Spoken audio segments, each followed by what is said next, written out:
Oh, so good. Oh man. What's up, guys? Oh man, I'm about to. I'll be lucky to get through this live stream without laughing. I've been laughing pretty much since I got home from work, and I'm just reading headlines, and I'm having one of those days where I'm just like, this cannot be real life. It's like we're living in a comedy movie. This feels like straight up comedy. I can't believe headline after headline. It's just been, let's just say 2019 is off to a fantastic start. Fantastic. I love it. Every headline, I feel like last year with the headlines, as I was, just coming into politics and learning everything, I was getting kind of upset about what I was learning. But now I just kind of laugh at it because you have to. At some point, you have to laugh. Otherwise, you'll go crazy. You'll go crazy with all the headlines, as stupid as they are and as ridiculous as they are. I mean, this is the modern left. This is what they're doing. They are racing to the bottom. Racing to the bottom, guys. Give the stream a like, please. Give the stream a like. I'm going to try to pull up you guys' chat here in a second. I'm going to let some people jump on here, and then I just want to go over all the craziness, man. Like everything from Katy Perry to Gucci to Bloomingdale's, Beto O'Rourke, Kamala Harris, and who knows what else could be happening right now. I tweeted not that long ago. I said, like, it's a fun little game trying to guess what the left is going to be fake outraged about next. You just never know. You literally never know what's going to be seen as racist or sexist or misogynist. You don't even know. Hold on. Let me pull up this chat here, guys. Creator Studio. Where are you guys watching from? So guys, start talking in the chat so I can see it when it finally does pop up. Hold on here. What a great Tuesday. What a great Tuesday. I hope you guys got to watch Trump's rally last night. I think I missed like the first 10 or 15 minutes of it. So I didn't catch the part where he was talking about Beto, but I saw the replay of it. All right. Hold on for a second. Chat should be popping up here. Okay, chat has popped up, but I don't see any chats. I see nothing. So if you guys are talking to me, I can't see it. I cannot see it. I have no idea where it is. So, damn. I guess I might have to use my phone again. This happens every time I try to go live because I want to interact with you guys. Anyways, man, okay. Let's talk about Katy Perry's shoes, the blackface shoes, okay? First of all, I don't want to call them blackface shoes, even though that's kind of what they look like. It's unfortunate, man, because it's like the left, they're just catching so many L's to start the year. They're addicted to blackface right now. Everything blackface is coming out on the left. And this isn't even the first time they've done it. We all know Jimmy Kimmel's done blackface. Jimmy Fallon's done it. Sarah Silverman's done it. It's been done before. But no one was outraged until now when the governor of Virginia did it. And now you had Gucci with their little ugly blackface sweater and Katy Perry's blackface shoes. I'm like, don't you guys take notes? Don't you guys like look online ever? Do you ever get on Twitter and see what's trending, what's racist this week? Maybe I shouldn't release that color shoe. Maybe we should tweak it a little bit. Maybe not have big red lips. Maybe let's just make it solid black. But no, they throw themselves in the line of fire when they do this kind of stuff. It's just so dumb. It's dumb. I really don't know what else to say. Obviously, I don't think Katy Perry's racist. I don't think Gucci's racist, but I think it's hilarious that they both released something that looked like blackface right after we just got done talking about blackface not even 2 weeks ago, which, by the way, why are we even talking about blackface in 2019? I don't know, but it's been a rough start to 2019 for the left. Rough start. Great start for Trump. Great start for America with the job numbers in January and everything else. And hopefully border wall funding will pass soon. Maybe we'll get El Chapo's money. I don't know. But the left, they're just taking so many L's. So many L's in the first 45 days of the new year, and I love it. So you got the Katy Perry blackface, you got Gucci blackface, and then this is on top of Virginia. They go from infanticide to blackface to sex assault to blackface again to sex assault again. And on top of that, the guy still hasn't resigned. So let me get this straight. Katy Perry's getting all the backlash in the world for blackface shoes that aren't okay. I don't think she released them to be blackface. They're just being perceived as blackface. So I'm not going to say she did that as blackface. Nonetheless, Katy Perry's catching all the flack for releasing a shoe when the governor of Virginia has not resigned for actually dressing in blackface. Twice that we know of anyway. How is that possible? Gucci and Katy Perry are reeling because of blackface stuff that looks blackface, but an actual person dressed in blackface doesn't have to resign. In fact, he should be seen as a hero. He believes that he can, what did he say? Because he's a doctor, he can heal. He has healing powers. You can't make this stuff up, man. So he hasn't resigned, and his attorney general hasn't resigned, but they want Justin Fairfax to resign, which is a whole nother ball of wax because he got accused of sexual assault by 2 women. And there's a lot of, I can't say the witnesses are credible. I don't know all the evidence or the details to the story, but it seems to be there's more corroboration to their stories. And the left is, I guess they're telling them to step down now. But at first they were like, well, you know, let's let the legal process play out. But, you know, they nailed Kavanaugh to the cross with no evidence whatsoever.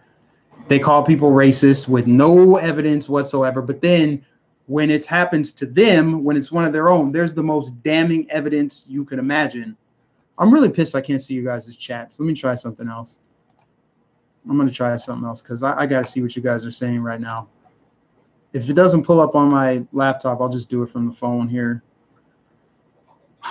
It never fails. Bummer, guys. Okay, I'm going to pull it up on my phone. I got to know what you guys are saying. So hang tight.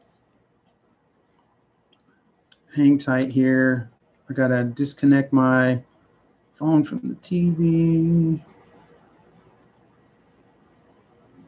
And I see I got 54 people watching, so please give it a like, guys. Give it a like. Really, we're screening with you over 1984. Okay. Wow. Someone said, oh, Tony said, my wife dressed like Aunt Jemima at age 6. Her parents put blackface on her. I don't think there was ever any racist intent. I mean, I can't really speak on it. It's a long time ago. So it's like with blackface, okay, we either got to apply it evenly or not at all. You can't be like Katy Perry's worse. She needs to remove her shoes, but the governor of Virginia, he doesn't have to step down. He doesn't have to resign. And some black people in Virginia are like giving him a pass or something. They're accepting his apology. He's so sincere. He's only apologizing because he got caught. I mean, if he really felt bad about it, he might have come forward before this leaked. But, I mean, he already caught a nail for that infanticide nonsense that he was pushing earlier in the week, which is like 2 weeks ago already. Okay, so there's that, right? So you got the blackface. You got the infanticide. Now let's talk about Bloomingdale's, okay? Bloomingdale's. I just was watching Greg Gutfeld and them, and they were talking about it on Fox and Friends or whatever that show's called. The Five, that show. And they're talking about how Bloomingdale's has a shirt that says fake news, and it's on a mannequin. So some virtue signaling SJW reporter in New York decided to tweet them and say she's deeply offended by it, and it undermines the integrity of true journalists. It's like, if it doesn't apply, let it fly. Are you implying that you spread fake news? If it's not you, you should walk by and be like, huh, that's Jim Acosta and them. That's not us. But the reality it is, I mean, there is fake news. It's not like Trump made up the term fake news. People already thought the news was fake. Trump just validated for it. He's just the mouthpiece for the people. but everything they can tie it to Trump. That's why they're upset. The shirt was not pro-Trump. The shirt was just calling out fake news. I hate that Bloomingdale cave. You know what pisses me off more than them actually taking down the shirt? It's the fact that they go on this like, let's go on Twitter and apologize, and we're sorry, we deeply offended you guys. When is one of these corporations or companies gonna just say, sorry, I'm sorry that words on a t-shirt hurt your feelings, but unfortunately the world is full of words that hurt your feelings. You need to toughen up. We're not gonna change everything, because if you change one thing, you got to change everything. You can get offended by everything. What will the left be offended by next? Like, oh no, sunglasses. We got to boycott sunglasses because they're offensive to people who worship the sun. And it's just not a good thing. So, you know, we got to boycott all the sunglasses. We need those taken down. They will find some, or sunglasses are racist because they're dark tint. They use the dark tint to keep you from seeing the world the way you should see it. They'll come up with whatever they can because it's Trump derangement syndrome and they're off the rails. Is it just me, or are they just all gas and no brakes right now? But the Bloomingdale's thing, it makes me mad. Gucci, I can kind of see that because the sensitivity of blackface. But where's the sensitivity of the word fake news? Really, that hurts your feelings? You're deeply offended by a shirt that says fake news? Someone targeted your profession and said, oh my God, your news is fake. Now your feelings are hurt. And you know that journalist, I went and looked up her Twitter. I have more followers than she does. She literally tweeted that out because she wanted attention. She's like, look, I'm going to show everyone how woke I am. I'm going to tweet this out at Bloomingdale's. And I want everyone to see it. It's like, if you actually cared about it and you wanted to do something, why not just DM them? Why not just pull a manager aside and say, hey, can we do something about that shirt? Instead, she saw it as an opportunity moment to go and tweet something out and cause. See, this is how they fan the flames of hysteria right there. This is how it happens. If you can dig it up by the source, you can stop it. The first person to get offended doesn't mean everybody's offended, but because they make this huge deal about it, that just suddenly means everybody's offended. Obviously, the shirt was on the mannequin. It must have been selling. Who knows how long it was actually in the store? Was somebody offended before that? If they were, did they tell a manager? Did they tweet about it? Or did they just say, I don't like that shirt, I'm just going to move on with my life? I feel like most sensible people would just be like, it's not a big deal. It's not like it has a swastika on it or something. Why am I going to trip about it? It's stupid. But that made me mad. Now, speaking of petty things, petty actions, we're going to talk about Trump's, I think it was last night. I don't think it was his little press conference today. I think it was last night at the rally. Trump said that he won't get a dog because he feels like it's phony. And I mean, the man, he always says what people are thinking, which is really funny, because I've always wondered, like, why? I mean, what if you're allergic to dogs? I mean, every president that's been in my lifetime, they've had a dog and they always parade it around on the front lawn and they take pictures with it. And it's just a political cliche. And Trump is obviously the first president, at least in a while in my lifetime, to not have a dog. But it's not a deal breaker. It's not like, oh, this president doesn't have a dog, but the left will pick him apart for it because he said it's phony. I mean, it is phony. If you don't like dogs, but you get a dog just because you're the president, I mean, who cares? If he doesn't want to get a dog, don't get a dog. And I mean, that means the next president, maybe they don't have to get a dog. Maybe they want to get a cat. Maybe they want to get a bunny. Maybe there's something else they want to get. I just don't understand why politicians can't just be themselves. And that's the difference. That's one of the fundamental differences between the right and the left. Is on the left, I feel like they look at politicians as like these shining beacons of morality. They like prop them up and put them on pedestals and like, your majesty, your glory, you grace the throne and adhere to the, these standards and these traditions. I'm like, I don't give a damn what your personality is like. I don't care what you do in your spare time. I don't care if you want to wear pajamas to work. Keep my taxes low, build a wall, take care of business. You're hired to do a job when you're a politician. They work for us, not the other way around. We shouldn't be scared of them. They should be scared of us.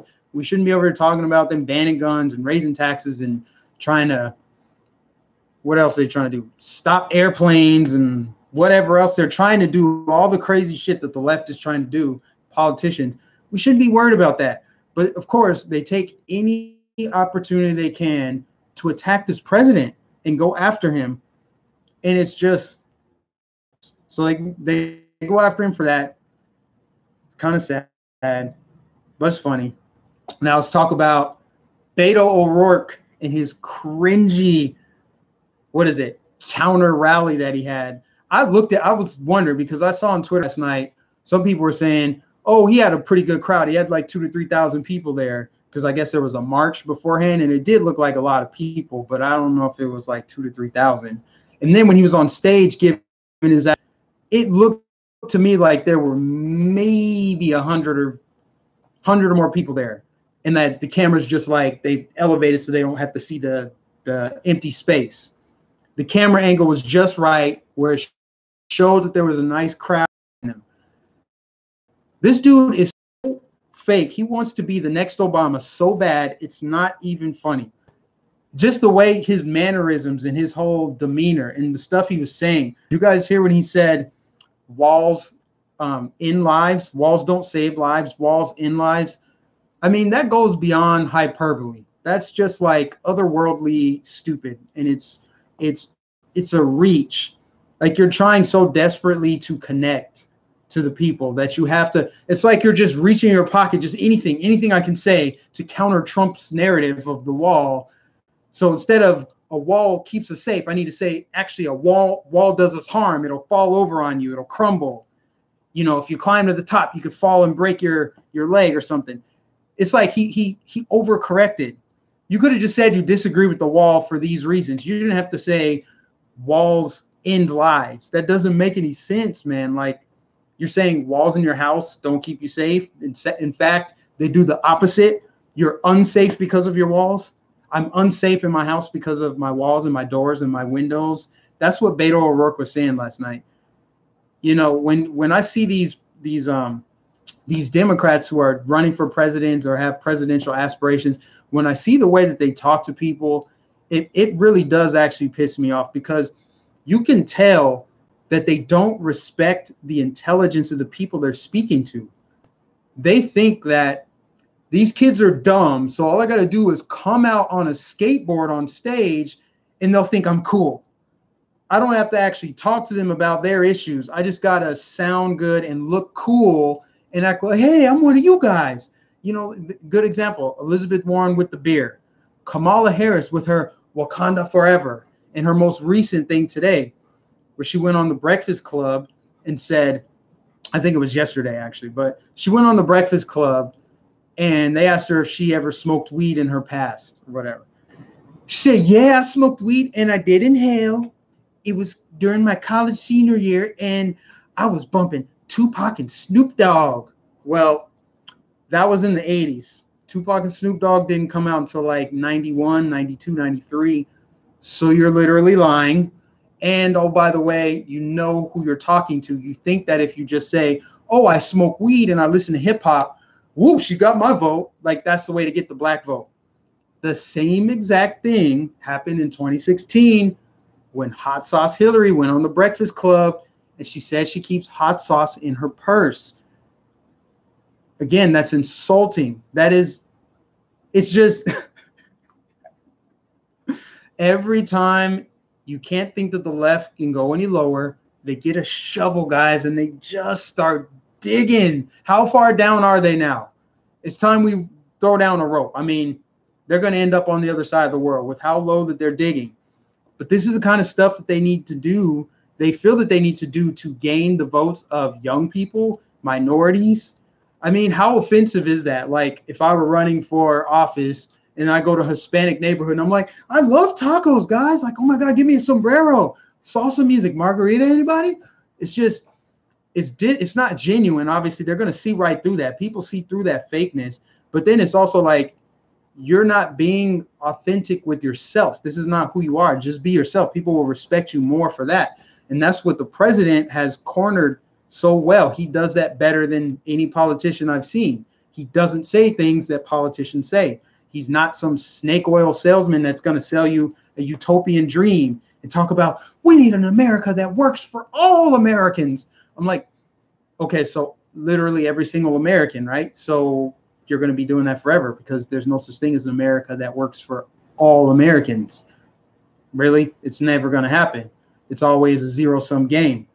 But when they say that, they think that that's what people want to hear. So they make these emotional arguments like Elizabeth Warren does and Kamala Harris and Cory Booker, another cringe-worthy Democrat. How many more people are going to get out of this clown car?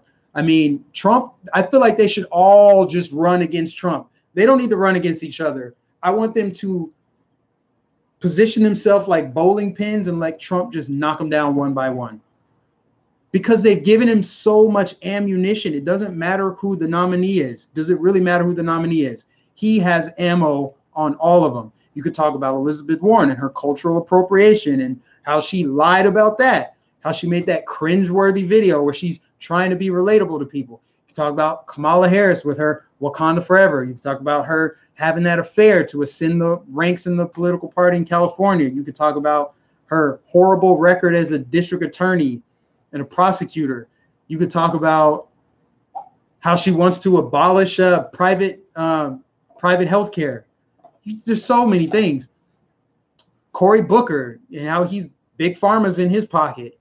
I mean, they're all fake. They're like, none of these people are actually genuine, and they make all these straw man arguments. They can't defend their positions because they know their policies would collapse under the weight of their own bullshit. Like, so they come up with all these other emotional arguments and they try to say stuff like, well, walls are racist, they're immoral, we need to tear them down. Trump is just, he's being so bigoted and he's emboldening all these white supremacists and stuff. That's all that they have. They know that they're losing, even though they have most of the Trump-hating media, everyone, they're all marching to the beat of the leftist drum. They're all in lockstep with, we hate Trump, we hate Trump, we hate Trump. So they're like, I hate Trump so much, I will vote for socialist. I don't care if Kermit the Frog is running for president. I will vote for him because I hate Donald Trump that much. This is kind of what the left is. And I've recently kind of pieced it all together. It makes sense to me what they're doing, okay? They've drummed up all of this unrest and animosity. You guys hear my dog chewing on that bone over there? He does this every single time I go live. I think he does it on purpose. Anyway, so what they do is, okay, they use their propaganda arm, the mainstream media, New York Times, CNN, BuzzFeed, all these leftist media outlets to drum up hate and make people angry at Trump. Like, look how much negativity has brewed. It's been 2.5 years since this man was elected. 2.5 years. They are just as pissed off as they were the night that he won. Why? Because of all the fake stories, because of every tweet that they take out of context, everything about him, all the Trump blimps that they have, everything that the media has done to keep people festering and angered. Then Democrats know that. They're like, okay, they hate Trump so much, they're going to vote for us no matter what. Doesn't matter which candidate we put up, doesn't matter which policy we put forth, they're going to vote for it because so let's go for socialism. Let's push this Green New Deal. Let's see what else we can do. So they set it up in their favor. It's all about them having a political advantage. And they've used the media strategically to do that. So that's why I think they're embracing all this radical nonsense, because they've stirred up a pot of their progressive far left base. They're trying to, some of them still trying to pretend like they're moderate, like Nancy Pelosi and them.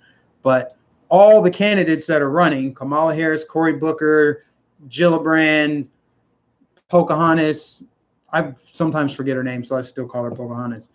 And everyone else that is running, they're so far to the left because they figure, hey, you hate Trump, so you'll vote for me as long as it's not Trump. People don't realize they're not voting for anybody. 2020 is about them voting against Trump. It's not about them voting for a candidate. It's about voting against Trump. So they're just going to come with whatever they can to get themselves in power. And it is, you guys see, I said this back last year as I started to uncover and peel the onion and understand more about the political aspirations of the left. And there's no doubt in my mind, they want to rule with an iron fist. If not for the Republicans, we would be under the thumb of the just hardcore, oppressive. They're just heavy-handed. I'll just say that. They're a heavy-handed government, and the Green New Deal is proof of that. Like, you're going to ban airplanes and farting cows. And, yeah, I guess I'll never go to Hawaii or Europe. I mean, since you're going to ban airplanes. And who needs a military? We don't need national defense. Let's just get rid of it all. And you know what's funny? With this Green New Deal and all these race-based policies and this identitarian crap that they're pushing, they're talking about it. This is their pie in the sky, right? They're like, all these things will happen. Everyone's going to have solar panels on their roofs. And, you know, you'll have drones flying around in your backyard. Everything's going to be digital, and you'll have AI infused throughout your house. Everything's going to just be remade so we can save the planet. And everything's going to be free. It's all on us. They're forgetting one thing. They want open borders. So let's wave a magic wand. Let's say, for the sake of argument, that AOC's bill, Green New Deal, could actually pass. It was practical, right? They could ban cars and get all these like high-speed railway systems, and then everyone gets universal basic income and all of this stuff that they're promising. Well, isn't that just going to increase migrants coming up, especially because you guys want open borders? So again, how are you guys going to pay for all of that? When is the light bulb going to go on in some of these people's heads and say, maybe we can't have open, maybe we should either have closed borders or promise nothing free. One of those two things has to give. You cannot have open borders, abolish ICE, and have all these free handouts for everybody. And oh, by the way, brain surgeons should get paid the same amount as burger flippers because, you know, equity. That's what they need. That's what they're saying. Everyone should get the same base salary. So it's like, yeah, you should still go through medical school. You should definitely put yourself through hell to become a brain surgeon. But when you're done, you're going to be making the same amount of money as the guy on the beach that's passing out the beach chairs, you know, or the bartender. Doesn't make sense. Doesn't make sense, but not many things does with the left.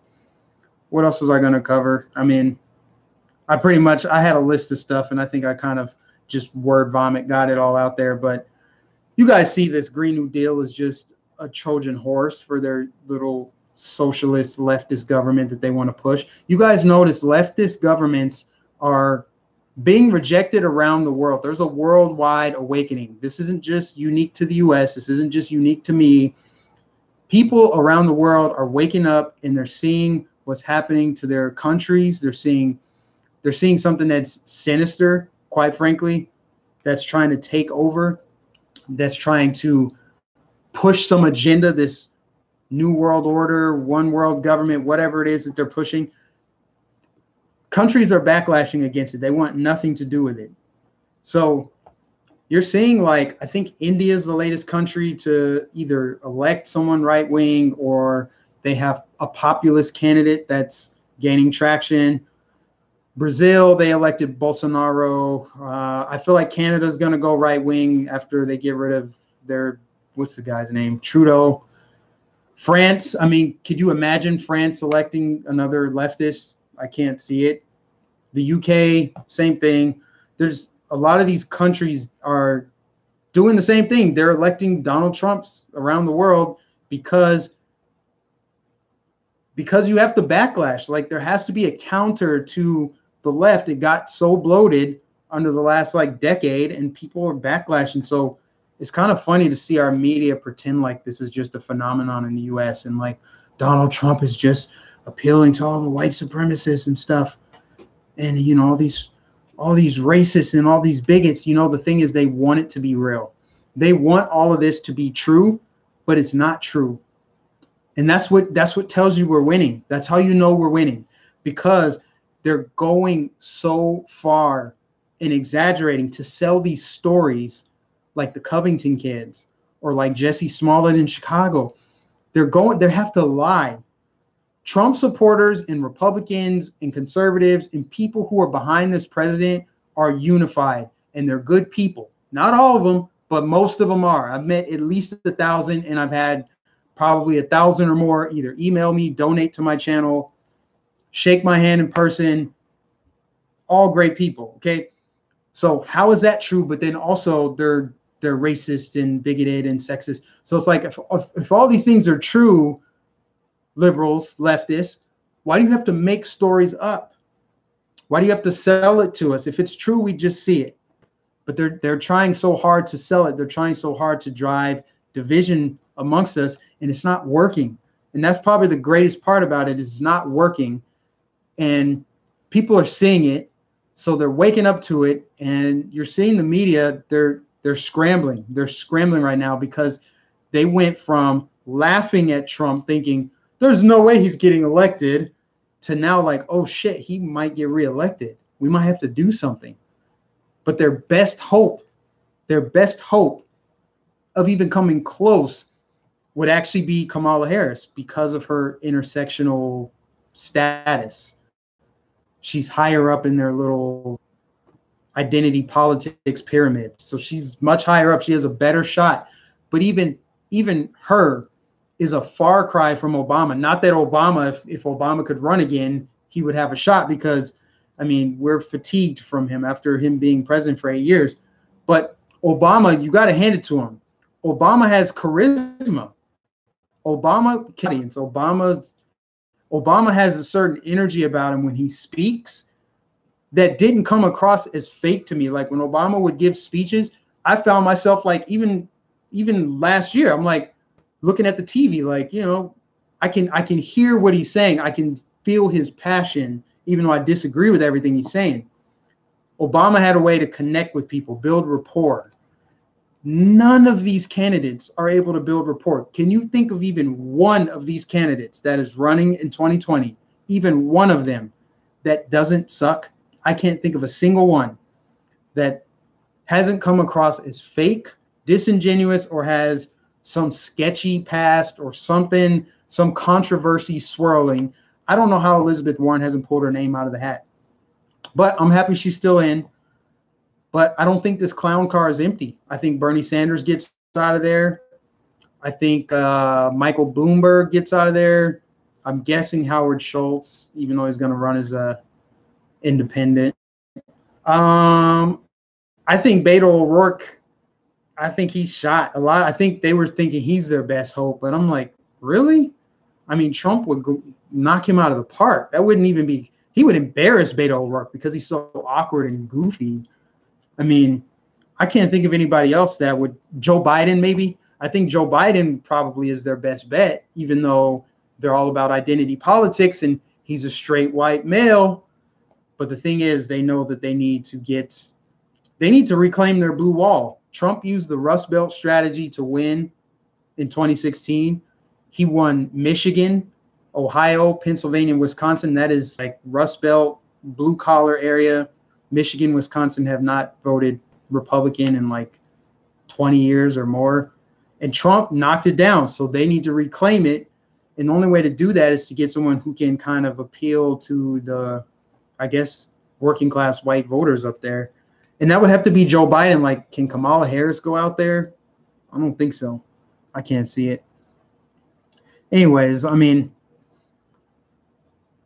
the double standards and, well, before I get to the double standards and the selective outrage and all of that, because it's disturbing. I want to talk about some other stuff I had on my list. Okay, Tim Pool.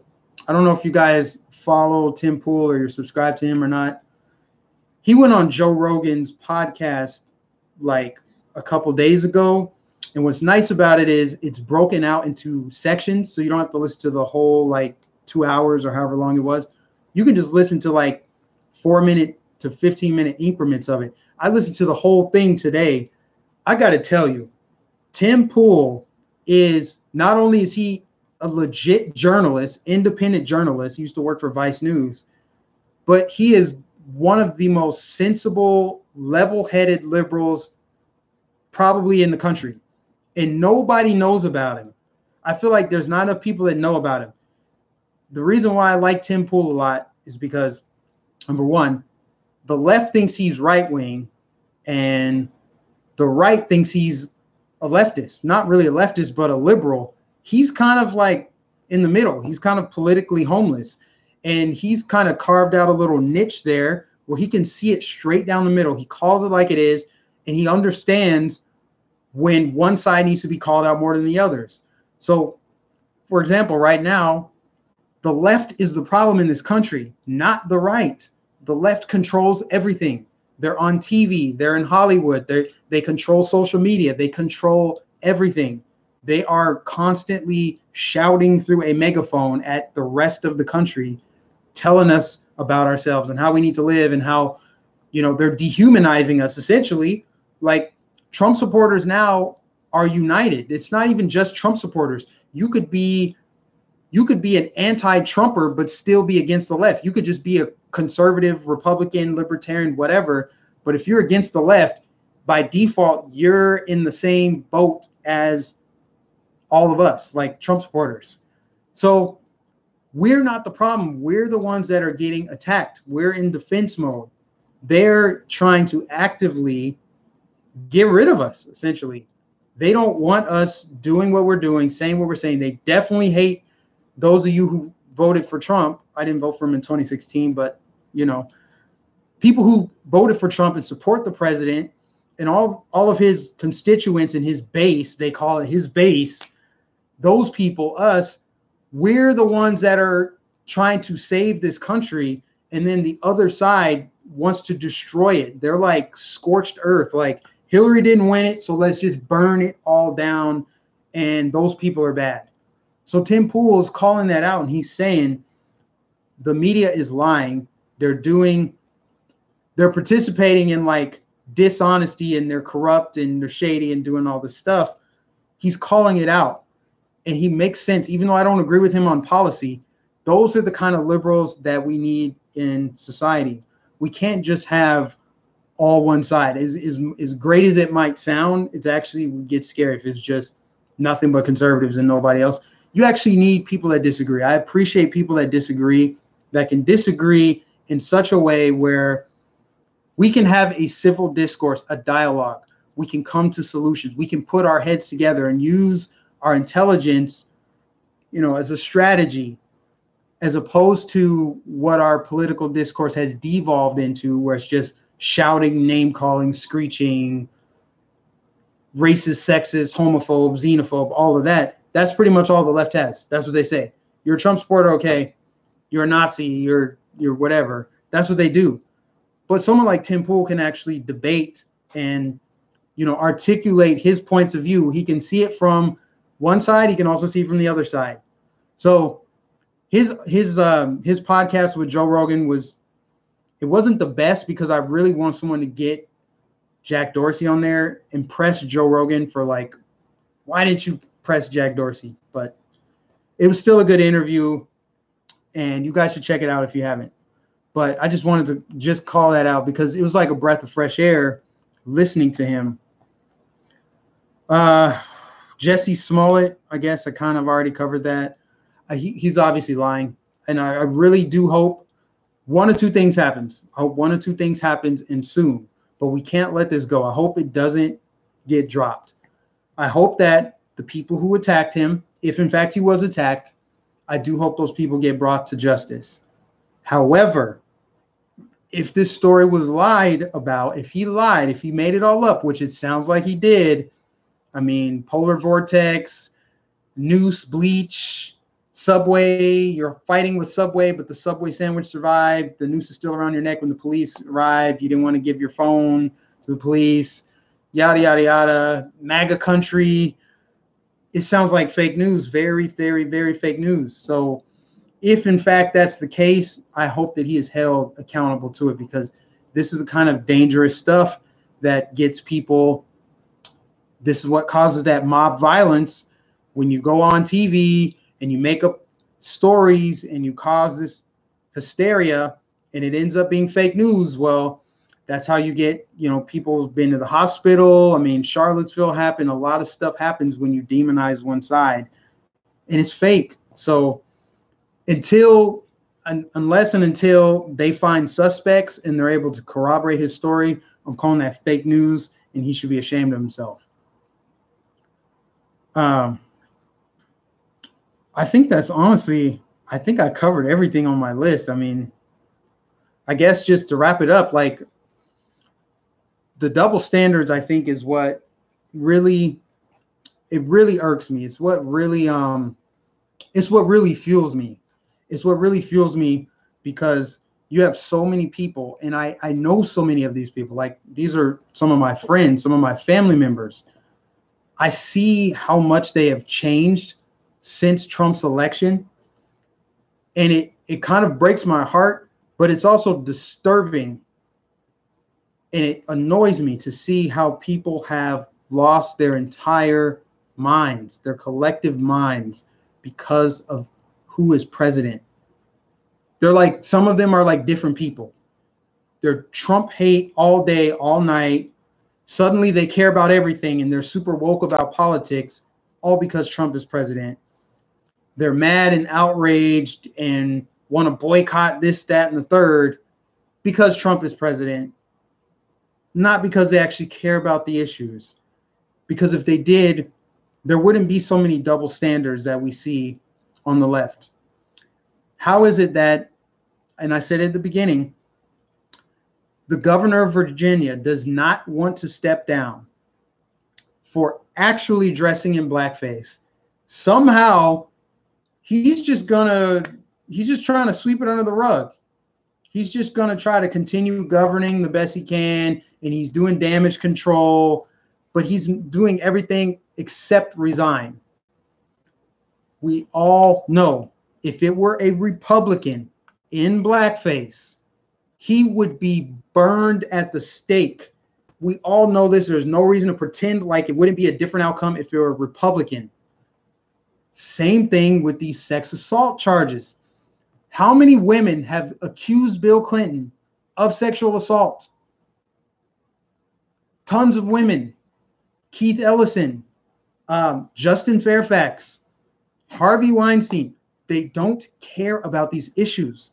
But if it's a Republican, if it's someone on the right, if it's someone who's not a leftist, they want to bring down the whole house. Like, we need to end that person, cast them out of the human race. They're done. But they won't apply the rules to themselves. It's arbitrary and it's fake. And that's what I have to call out, because I see it so much with like friends and family. And it's not everybody, but like, I mean, you got to call it what it is. You can't sit there and pretend like you care about racism and blackface and all this stuff. But when there's someone who's actually dressed in blackface, someone who's actually racist, you just look the other way. But then you want to turn around and call Trump all these names and say all these things about Republicans and make all these judgments. It's like, at some point, you got to wake up. You got to wake up. And until you wake up, I guess I'll continue doing what I do. So that's all I got, guys. I'm wrapping it up. This is actually a little longer than I wanted it to be. I usually only want to do like 30-minute long live streams. But I appreciate you guys tuning in. I'm so sorry I couldn't see any of your comments. I hope you guys, I mean, if you did super chat, thank you. But if you did not, that's cool too. I didn't get to see any of you guys' comments because they're not popping up on my computer screen. And it's so frustrating. But I do appreciate you guys tuning in. I will be on Justin Adventist, I can't say it actually, Justin Herm's YouTube. I'm going to be doing a live stream with him on Thursday sometime around mid-afternoon if you guys want to check that out. So please check that out on Thursday, and I'll catch you guys in the next live stream. You guys have a good night.